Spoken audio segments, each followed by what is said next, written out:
Friend, स्वागत है आप सभी का इस वीडियो में। और आज का टॉपिक है कैसे आप यहाँ पर एयर ऑपरेशन को कैसे आप यूज़ करेंगे। यहाँ पर ग्लैंस देखिए friends, black screen glance and air unlock कैसे आप यूज़ करेंगे ये मैं आपको बताऊंगी। ये है वीवो के मोबाइल में।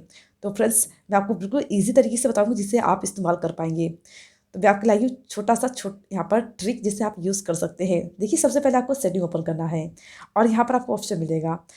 यहाँ पर आपको स्मार्ट मोशन पर क्लिक करना है। फिर आपके सामने सेंटर फेस आएगा। फिर यहाँ पर आपको ऑप्शन मिला एयर अनलॉक, एयर ऑपरेशन, इस पर क्लिक करना है। मान लीजिए ऑफ होगा, आपको ऑन करना है, ऑफ होगा, आपको ऑन कर लेना है।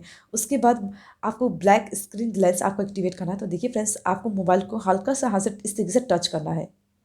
ऐसा हल्का सा टच करके रखना है, तो आपका जो स्क्रीन ब्लैक ग्लेंस है वो एक्टिवेट हो जाएगा।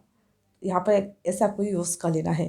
फ्रेंड्स, इस तरीके से ऑन होता है। हल्का सा आपको टच करना है इस तरीके से, ऐसा आपको टच कर लेना है। यदि हो जाए अनलॉक करना है तो इस एयर अनलॉक इस पर क्लिक कर देंगे तो एयर अनलॉक हो जाएगा। तो इस तरीके से आपको यूज़ करना है। तो ये है सेटिंग जिससे आप इस्तेमाल कर पाएंगे। तो फ्रेंड्स, आपको मैं दोबारा आपको बताती हूँ। देखिए, सबसे पहले आपको इस तरीके से इस्तेमाल करना है। इस तरीके से टच करना हल्का सा, ऐसे आप टच करेंगे तो एक्टिवेट हो जाएगा। हल्का टच करना है और ऐसा आप करेंगे तो अनलॉक हो जाएगा। देखिए, हो चुका। अब अनलॉक करेंगे इस तरीके से तो अनलॉक हो जाएगा। तो इस तरीके से आपको यूज़ कर लेना है फ्रेंड्स। तो ये था सेटिंग जिससे आप यूज़ कर पाएंगे। अगर आपको वीडियो अच्छा लगा है तो लाइक कीजिएगा, शेयर कीजिएगा, सब्सक्राइब कीजिएगा। मिलते हैं नेक्स्ट वीडियो में एक टॉपिक के साथ। तब तक के लिए नमस्कार।